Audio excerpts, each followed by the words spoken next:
Hello, I'm Matt Galloway, and this is the Current Podcast. The community of Tumbler Ridge in northern British Columbia is dealing with what BC Premier David Eby calls an unimaginable tragedy. 9 people were killed yesterday afternoon. The suspect is also dead. 6 people were found dead inside Tumbler Ridge Secondary School. 1 died on the way to the hospital. 2 more were found dead in a home, which police believe to be connected to the school shooting. I'm joined now by the CBC's Tanya Fletcher. Thanks for joining us this morning, Tanya. You bet. Good morning, Peter. Walk us through about what we do know at this point about what unfolded yesterday afternoon. Yeah, so it was a fluid and developing situation. It unfolded over the course of several hours, really. It was around 1:30 local time in the afternoon that police received reports of an active shooter at Tumbler Ridge Secondary School. A lockdown alert was sent out to locals. Many got this notification on their cell phones. It urged people to shelter in place. The message saying, don't leave your home or business, stay inside. Many were boarding up windows and just trying to stay away from any of the entrances and exits. And this lasted for roughly 4 hours. So just imagine the uncertainty and the chaos for that long, not knowing what was going on, if your loved ones were safe, not being able to get much information. And ultimately, as you mentioned, 6 victims were found dead inside that high school. Another person died on the way to the hospital. And then we had that other site as well. 2 more people found dead inside a home, police believe to be connected to the shooting. And the only suspect was also found dead inside the school from an apparent suicide. We got basic information in that lockdown order. When we found out there's an active shooter, police said something about who the shooter might have been, but now they're being very careful to make sure they don't say too much. What are they telling us about the suspect at this point? Honestly, not much more, Right. Nothing more than what we first heard initially. They did say the suspect was the same person that they had described in their shelter-in-place lockdown alert. And in that alert, they described the suspect as a female wearing a dress with brown hair. At this point, that's the only description we've heard. The person's name, gender are not being publicly released. Police say they know the identity or knew the identity, but they're not releasing that to the public yet. They were saying, for privacy reasons, next of kin to be notified for the victims, etc. And they're also investigating, obviously, the possible motive here. But no doubt police will be pressed for more information today as people want more answers. You could sense in that news conference with the police last night that they were trying to say as little as they can to make sure, I presume, what they do know and do say is correct. But obviously so many questions. One of those questions is, as you mentioned, there were 2 sites here. There was the shooting at the school. There were also these 2 people found dead in a home. Have police said anything about how the 2 sites are connected? No, at this point, they're basically saying they believe they are connected, but that's about it. Another thing we don't know, the specific timeline of what happened, where and when, which one happened first, what kind of connection, if any, between the shooter and the victims. Why those locations? Why was there a home, a residence, and then the school? Or in reverse order, we don't know. What was the motive here? Was there any common thread between the victims themselves? What specific weapon was used? We still don't know that. Were there any indications, perhaps ahead of time, that this was about to happen? So obviously the list of things we don't know is much longer than the list of questions or answers we do have at this point. And I presume, Tanya, in a town this small, the people in the community that, as you say, it's the sun is coming up on a dark, dark day there, but they probably know more than the rest of us do. In such a tight-knit community, they're bound to know all the victims. And that's the challenge I think our CMP are going to have is the rumors are rampant, the speculation. I think a lot of people probably do know some answers, but they have yet to hear that from police themselves. Even about the victims. Obviously, in a small town, you know who is affected, perhaps, and you can see your neighbors or your friends or your coworkers. So we don't know as far as the victims go. Their ages, their names, were they students, were they teachers, were they other staff? But you're right. The mayor of Tumbler Ridge, you mentioned you'll speak to him as well. But he says he will know every victim. He's been there 19 years. Yeah, a small community. He says, and I heard it in that opening clip, he doesn't call them residents. He calls them family members.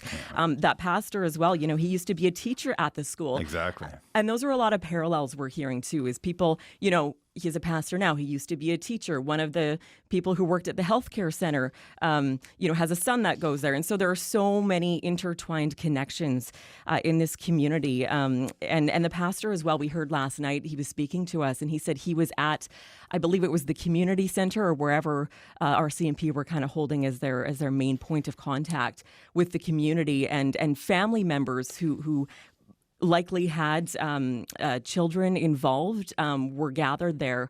And the pastor was there himself to provide support. And he was saying it was just devastating watching many of these parents not knowing the fate of their child. Could they be among the 25 still injured? That was, in some ways, the hope that they weren't among the deceased, but it was still late into the night, almost midnight local time, and people still didn't know what if their child was still alive. I think everybody hearing that just had shivers run through them as they try to imagine themselves in this terrible, awful situation. You mentioned the injured, the wounded. Do we know anything really at this point about their injuries, how and where they're being treated? No, that's the other big unknown. We do know some patients were airlifted. There are about 25 who were assessed and triaged at that local medical center for a range of injuries. But we do know multiple people were airlifted, presumably to a bigger center, obviously maybe Kelowna, perhaps Vancouver. We still don't know exactly where they are, how they're doing. Again, that will be hopefully among the updates we will hear soon from officials, because there are still so many outstanding questions about, who is involved and how this will affect people's lives there. Well, I really appreciate you making sense of all this for us this morning, Tanya. Thanks for your time. You bet. Thanks, Peter. Tanya Fletcher is a CBC reporter in British Columbia. Now, Darian Quist is a student at the school where the shooting happened. He and his mother, Shelley, spoke with Sarah Penton, host of CBC Radio's West, yesterday. I've never been through a lockdown in the school before. Alarm starts going off. Miss Steely's running around in the hallways on the phone, just saying, "This is a lockdown, close the doors." For a while, I didn't think anything was going on. I thought it was just like maybe a secure and hold. But once everything started circulating, we kind of realized that something was wrong. We got tables and barricaded the doors. And I believe we sat in there for about 2 hours, 30 minutes until members of the RCMP and I believe SWAT had come through the door and escorted us all out of the high school. And so what was it like in the classroom that whole time? It's definitely tense. I think we were all very nervous, so we tried to keep things light and just try and keep each other motivated and not fall into grief. But once people sent me some photos, it definitely set in what was actually happening. What kind of photos were they sending? They were disturbing, just showing blood and things like that. Oh man, Darian, I'm so sorry. How scared were you? I was definitely pretty scared. I was wondering if we were formulating an escape plan if anyone did come up to the door, that we were going to run out the garage door and out of the back. How many of you were there in the classroom at the time? Maybe 15, I think, maybe 14. Yeah. A relatively small class. Was a teacher there with you? Yeah, Mr. Naronia was our teacher. Yeah. What was he doing? He was just making sure everyone was in the correct place, making sure everything was going smoothly. I think once we realized, we kind of organized us all to start moving the tables towards the doors and just formulating our escape plan if anything did happen. So, and Shelley, I was watching you when Darian first started telling me about what it was like. You took a big breath in. I mean, you're sitting there, you're his mom. I can't imagine what this must be like for you. Yeah, a roller coaster of emotions is a nice way to put it right now. I was sitting in the lab doing some work, and my coworker came and asked me if I knew what was happening at the high school. And that's when I saw RCMP everywhere. Fire was staged, ambulances. There was an RCMP crouched down in our parking lot with his gun drawn. And that's when I called Darian. And I told him just to leave me on the phone, even like when he needed to be quiet, just be quiet. I can't imagine what that must have been like for you. Yeah. It's one of those things where you just never think this is going to happen. And yeah. And he's okay. I'm sorry. I'm just all over the place today. Of course. Of course. And when did you find out that he was going to be able to be get let out and he's going to be okay? Tell me what that was like. Well, I had heard that some of the students were being escorted out. And then when they started kicking in the door, I heard that. And just kind of, hands up. And I was hearing that through Darian's phone. Wow. And then that's when I left home. Like, we live very close, like a block and a half away from the community center. I literally almost ran over there. Yeah. And yeah, like panic setting in until I laid eyes on him. And then what was it like to actually hold him? Oh, I gave him a very, very big hug. And he's not going to be out of my sight for a while now. George Rowe is a pastor at the Tumbler Ridge Fellowship Baptist Church. He was also a substitute teacher in that community. George, thank you for joining us on such a dark morning. Thank you, and good morning to you. If I could just begin, how are you holding up? How are you doing this morning?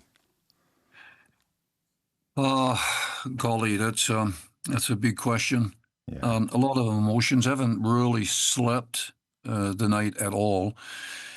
Just thinking, going back over 35 years, my wife and I and our family moved here, and we've been thinking about all of the good memories, high school graduations, my time teaching, etc. Yeah.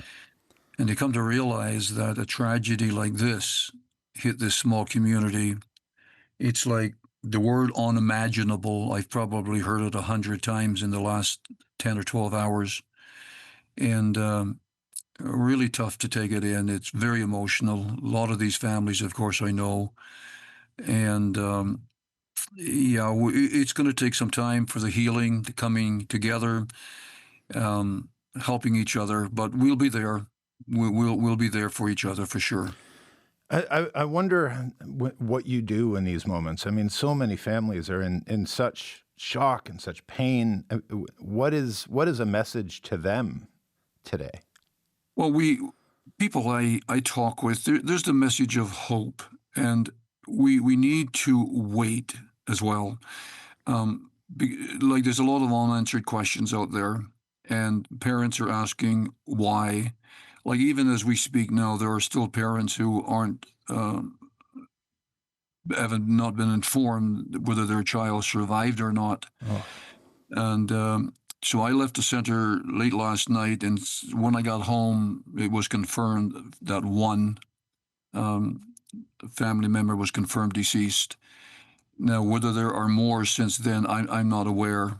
But when I was listening to the conversation at the center, it was suggested it would be by morning, early morning, maybe before they had everything resolved as far as who were deceased.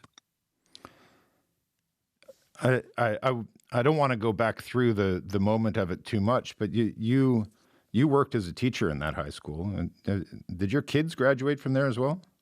Yes, three of our kids graduated from there. Our two daughters and our son. And so when I see that school again, all these memories are going to come back. I loved working there again, even within the school itself with the teachers and all of the students. You were a family. You knew everybody. And some of these kids that I was able to teach back years ago are now themselves parents. And in fact, some of them might have had children involved in that tragedy yesterday. And so, yeah, we'll work through it and help each other where we can. You said you were in the center, so you're working with local authorities. Have you had a chance to speak with some of the families whose children go to that school now? Yes, I spoke to some of the families last night. In fact, one of the couple, I actually married them some years ago, Oh. and their son was involved in the tragedy as well. And when I had left last night, they had not had it confirmed by the investigating team. So we'll see what happens. I'll be in contact with them again today. I feel like with everything I learn about this town, that your last line, that one of these families, you married them, it just reinforces the notion and the understanding that a town of this size, that it really is family across the board. This isn't friends and neighbors or a guy you saw walking down the street. This is a very close, tight-knit community. Absolutely. I like the concept of our mayor when he referred to them as a family, and that's exactly what it is. You meet guys and gals around town. It's a hi, how you doing? You just shake hands. How's your mom doing? How's your son doing? How did the operation go? How are things at work? And you carry on that conversation like it's your sibling, your neighbor. And so the impact of this here is, again, I'll use the word unimaginable, but we're reaching out to each other. And that's the big thing is to be there. I know last night when I had gone in, like, what do you say and how do you say it? And in some of these situations, you just need to listen carefully, listen intentionally, and speak only when you really have to speak, because I know some of them just want to get stuff off their chest, so to speak. And to know that you're there with other pastors as well, just to know that you're there helps bring comfort, though we don't have all the answers.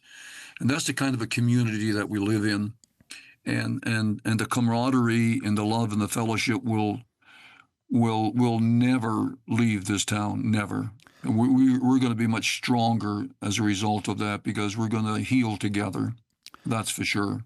The whole country, George, is reeling for your community. And I get the sense just in text messages from friends and in statements from, leaders, the Prime Minister, that everybody's really struggling with what to do and what they can do to show their support.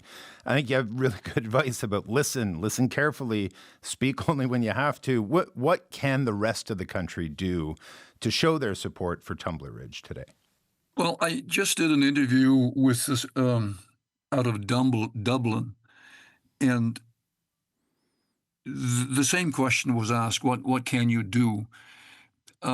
Practically, I'm not sure, other than I can pass on the messages that I've been receiving and saying, the country is with you, the country is behind you.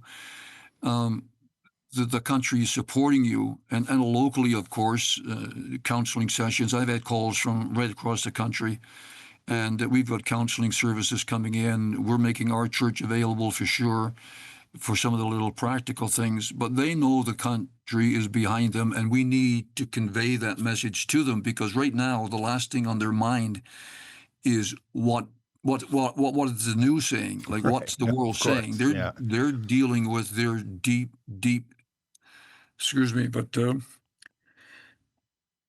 they're dealing with the emotions of a lost loved one. Yeah. And you have to be there. You have to look in their eyes. You have to see their body language to try and appreciate what they're going through.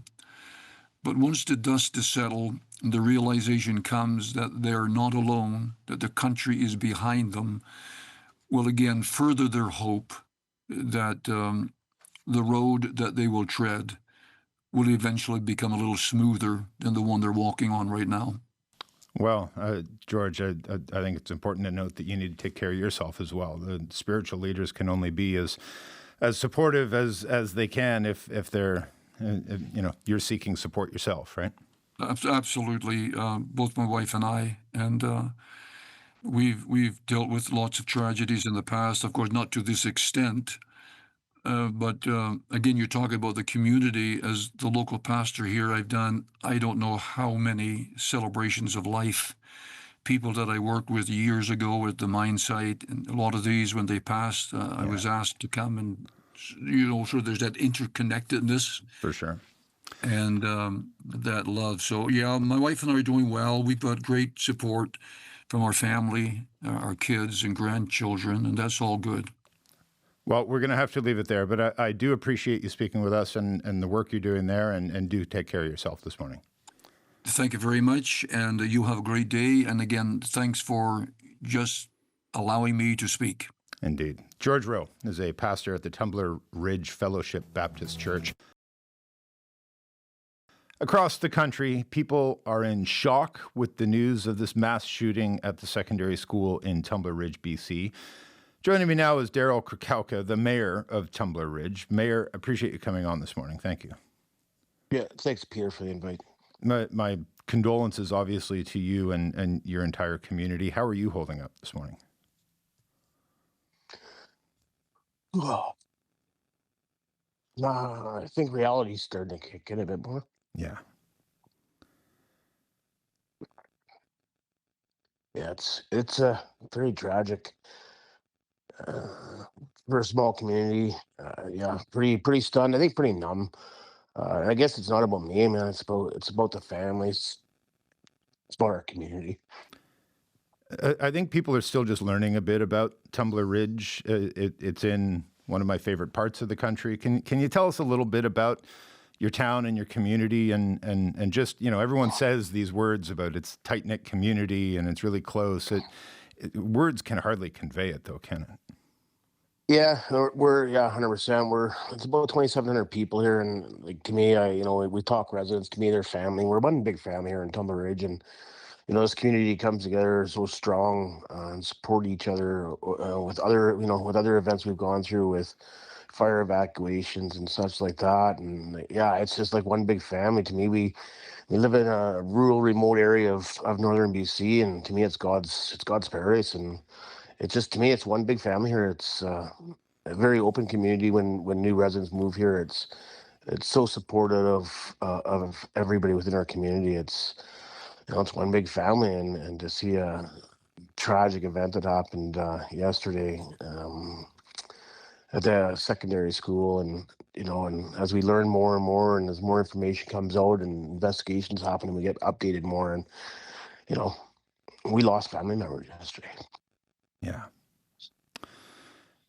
The community, of course, is reeling, and as a leader in that community, people turn to you for guidance, for help. What are they telling you? What do they need this morning? Yeah, I think everybody needs support. People are gonna need, like ears, and when people want to talk, you gotta let them have your ear, or a shoulder, or a hug. I think we'll see lots of that here in the days to come. Yeah. And I think that's important, and I think we'll see the community again come together like that. Lend a ear when somebody needs it, and your shoulder when they need it, or if they need a hug. I think we'll see that within this community. Like I said, again, such a strong community, and we need to be there for the residents and for the families that have gone through something fairly tragic yesterday. And as we wait and hear about how some of the students are doing that, we're medevaced out or ground transported out. We need to be there to support them and their parents and such like that. And just people that went through it, our teachers, our first responders, our CMP, our volunteer fire department, BC ambulance, and the nurses, the doctors, everybody over at the health center. I think it's really important that we come together and support, give an ear, give them a hug. I think it's going to be so important. That need is going to get even more important and sharper still as we get more information. And obviously, you need to tell the community and the direct family the information first, as the rest of us can wait. But do you have a sense of when we'll get a new update on some of this information, some of these questions that we've had since yesterday? Yeah, I thought about that all night, trying to think, like, again, I mean, the RCMP have to do their investigation, and I fully understand, and they've been great, and government's been great, with response and stuff. But when do we start getting some of the more information so we can make sure that we have the right support in our communities and stuff? And I think I'll learn more this morning. Hopefully as the morning progresses. Government I know is working hard on making sure we get some counselors with boots on the ground. Same with School District 59. They've reached out. They will have some counselors with boots on the ground here in the community this morning for the teachers and students and such. And I know provincial government dealing with ministry, they're on it too. And I think we learn more and more as more information will come out what's actually needed for the community, for the families here, and government's promised that they're on it, they're ready, they're ready and willing to make sure we have the support we're going to need. The response time from the police was I think they've responded in 2 minutes. Can you tell us how the police responded to the shooting? Yeah, I mean, I heard the same thing, that it was about a 2-minute response time. I mean, I think, yeah, I mean, it's pretty amazing. I think their response, small community and stuff, but the response of an immediate an alert coming out of from the Tumbler Ridge RCMP about a shelter in place. I think that also was a big step and came out early, and I think that helped. And nobody knew if it was if the individual was in the school or by the school, until more information came out. I mean, I think the alert was important to make sure that they try to protect as many residents as possible, getting that alert out. So yeah, I haven't talked to our local RCMP detachment members at all. I was updated by the commanding officer out of Prince George. So again, as more information comes out, I think it kind of gives us a pulse of what we need to support the families of Tumbler.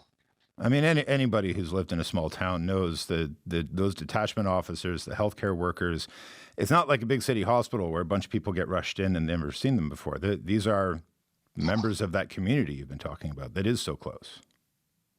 Yeah, it's again, I think everybody knows everybody. I think I was asked how many times last night, like, do you know any of them? No, I know them all. We know them all.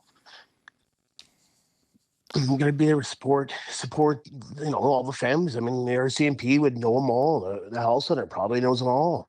I mean, we do see the odd agency nurse or go health nurse that comes in to assist our health center. But again, it's a small community. That's why I say it's a big family, because, I mean, you know, after a new resident moves in, it's not very long that you don't know who they are and stuff like that. And like I said, it's just such a strong, vibrant, close community that is just so open to each other. It's there's always issues in communities, but I mean, not something like this, not some tragic thing like this. I mean, it's so devastating for this community, but this community will come out strong and support each other. People will see that it'll just show how strong they are. We were talking earlier about the whole country is reeling for you and for your community and these families. The Prime Minister's talking about it too. I'm getting texts from my sisters and neighbors about this. What do you even know what you could need from the rest of the country on a day like this? I don't. Yeah. Until we grapple it, understand it. Figure out what the families need in the community, like the big family, what's fully needed, and making sure we have the support to support this whole family of Tumbler,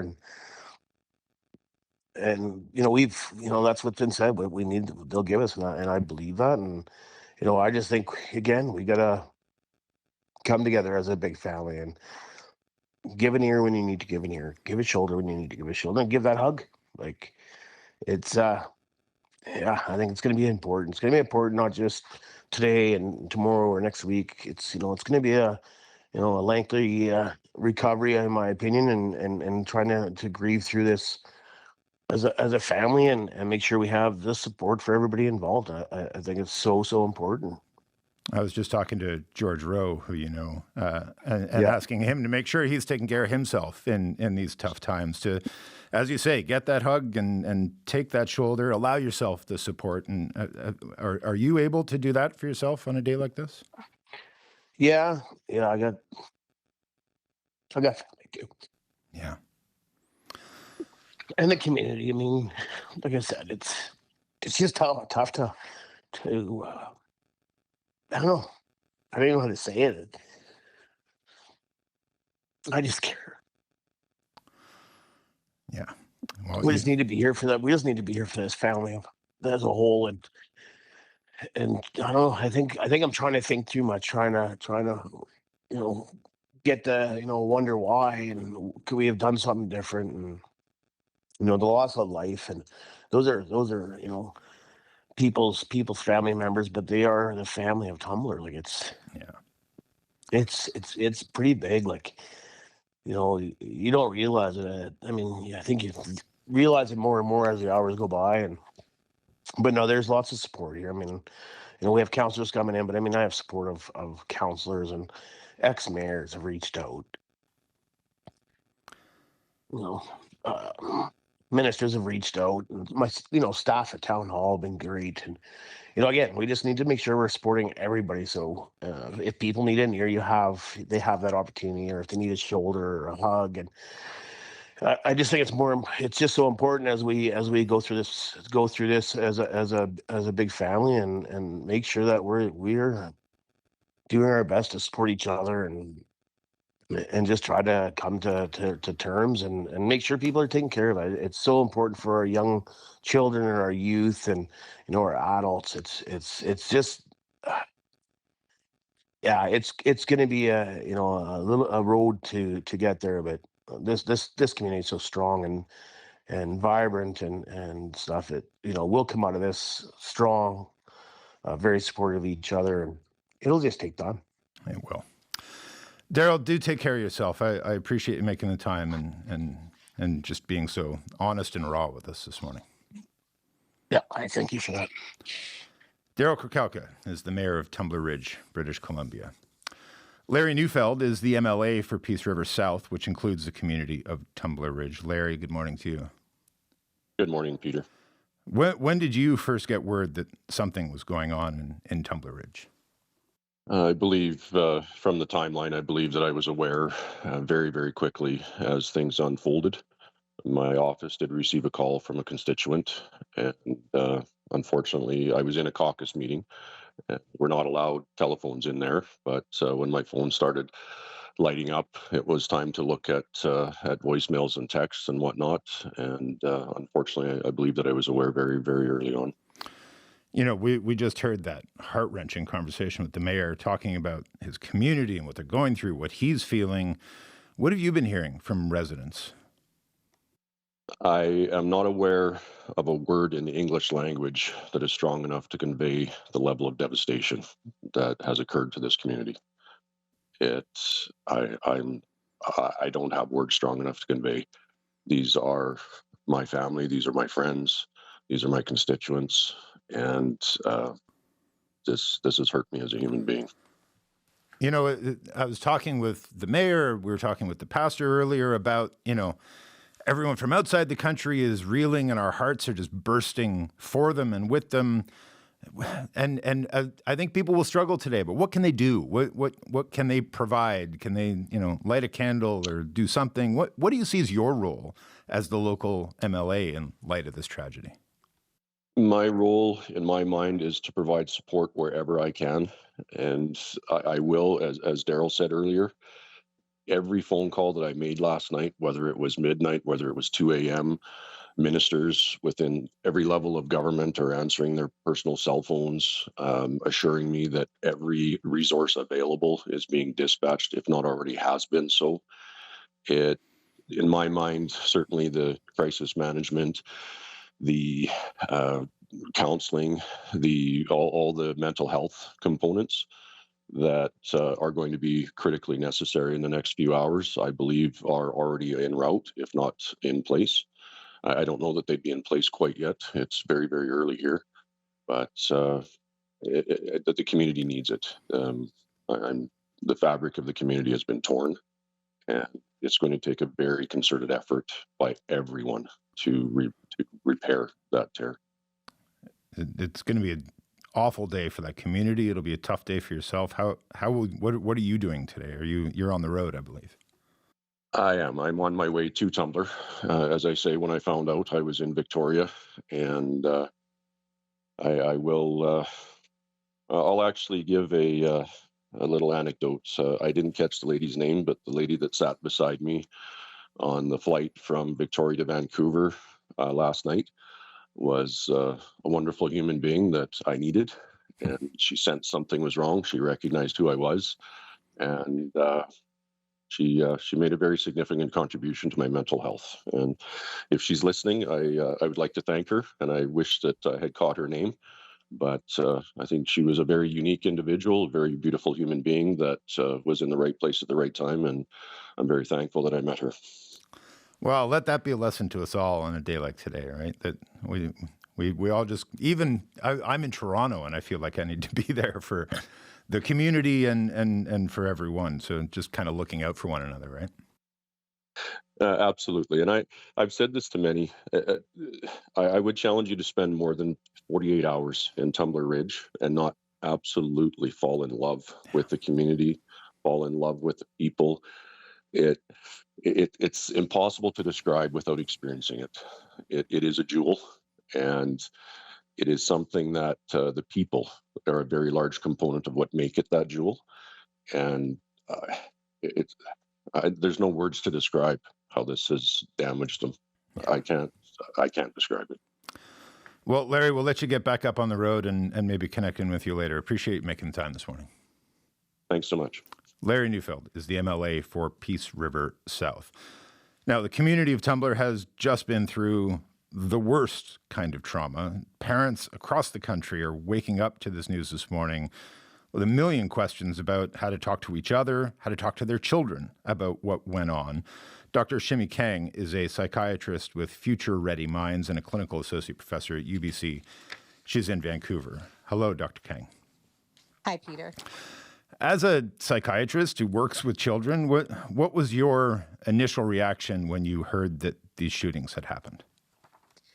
Oh, goodness. I'm also a mom of 3, and my heart just ached, as I heard the news for these families, for the wounded, for the community. It really is unspeakable. And then the trauma really was compounded with, the news, and then to be sheltered in place when which is the right thing to do, but when your instinct is to, run out a couple blocks, and it's a small community, and find your child or loved one.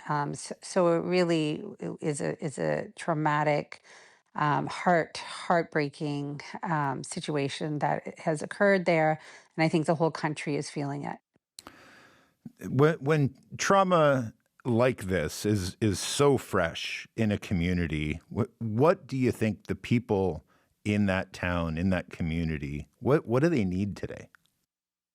Well, I was listening to the mayor and the MLA, and I feel that, a bit of reassurance when the mayor said it is a large family. And I think that on one hand, that can compound the grief when your family members, when all the people who have deceased or wounded, of course, that's going to compound the grief. But on the other hand, it will help with the grieving and the healing when there is such a strong connection. We are social beings, we are bonded. Our brains thrive and heal in bonded environments. And so listening to that, I felt that is a real protective factor for this community. But they're going to need a lot of help in many, many different layers. I was watching this unfold on television last night, watching Ian Hannah-Mansing and Gloria Makarenko cover the breaking part of this. And my kids were walking in into the room and asking what was going on. And They follow the news. I work in the news business. My wife does as well. And I struggled with this one. How do we explain to kids in particular what happened? Right, yeah. So there's three principles, and we apply them differently based on the age. So we can go through each one if you like, but Yeah, the please. three principles are truth, compassion, and optimism. So as you said, kids know what's going on. We can't sugarcoat it, and information provides a sense of security. So uh, I always tell parents to ask the child what they've already heard, because we are in an age of misinformation and clickbait and sensationalization. So, starting by asking, what do you know? What have you heard? Validating any correct information and answering their questions, because they may not want to know too much, but they want to know some. So really keeping it open ended and being there with them, but being truthful. The compassion is really important, for everyone involved. Obviously, those who lost their lives, their families, the wounded, the police, the healthcare workers, the RCMP, and focusing on the helpers and the swiftness of the response, the coming together as a community, and in that compassionate way, and statements of compassion to that young child that, well, at least what matters now is you're safe, we're together. They definitely need that. Younger children need to hear that, and they need to know their adults, their protectors are close to them in physical proximity. Kind of mid school children, they want to hear about safety in the community, that there's no current threat. They'll have questions in that regard. And then older children will want to do something. They're going to, like you said, they're going to want to light a candle. They're going to want to write letters. They're going to want to reach out to people they know. So advocacy is really important. And then ending on optimism is that sense that we will recover. We are coming together. The supports are here. We will get through this, and we will get through it together. So it's truth, compassion, optimism. That is the best way to talk to young people and anyone in a situation like this. Yeah, I was going to say I could use that not just with my kids, but with my peers and colleagues. I know there will be parents in the car right now, either having just dropped or about to drop their kids at school. And they'll be thinking about what happened in the secondary school at Tumbler Ridge yesterday. What is your advice to them? Yes, absolutely. So very similar in the same way, asking the child what they've heard, what questions they have, reassuring them that there's no such incident happening in their school. Sometimes kids will ask, like, is my school safe? And so reassuring them, providing that sense of safety. Now, the adult, the parent might be like, how do I know? Nobody knew yesterday at Tumbler Ridge what was going to happen. And there's this anxiety, but it's very important as parents for us to have that sense of security, to keep that optimistic mind, and pass that down. And even though there may be some doubts, saying, "Well, we don't know for sure," it's a concept called "where focus goes, neurons grow." It's a cliche, but focusing on the positive aspects of that moment, of that day, of that community. That's where we want to lead our children. That's where we want to lead their brain. Where focus goes, neurons grow. That positive, what's going well in their day, and in their life at that time. We heard from the premier last night. We heard from the local MLA just before you, and the mayor before him. And you get the sense that overnight they're just throwing everything, every available resource is flooding up into northeastern British Columbia to help. As the days go on, what are the kinds of supports that the children in Tumbler Ridge are going to need? Yes. So when we look at the stages of grief, there's several stages. They're not linear. They're not one at a time, and they can happen all at once. And they can take a few days. It could take months, maybe even years for some of these individuals to recover. But the stages are initial shock or denial, and I'm sure people are in that currently, just disbelief, waking up, feeling that maybe yesterday was a nightmare. So shock, denial, anger is a normal part of the grief process. Depression, the feelings of loss, low motivation, sadness. Yeah. And then eventually we get to acceptance. So, really understanding that those are normal stages and having supports available throughout all of those. Professional supports are very important for all the different professions and mental health supports for the community and Right. children. But I don't want to emphasize how important the family connectedness, the community itself Right, for is, sure. and in this healing process. All right. Really good, really actionable advice. So I appreciate that. Dr. Shimi Kang for joining us today. Thank you. Dr. Shimi Kang is a psychiatrist with the Future Ready Minds and a clinical associate professor at UBC. You've been listening to the Current podcast. My name is Matt Galloway. Thanks for listening. I'll talk to you soon.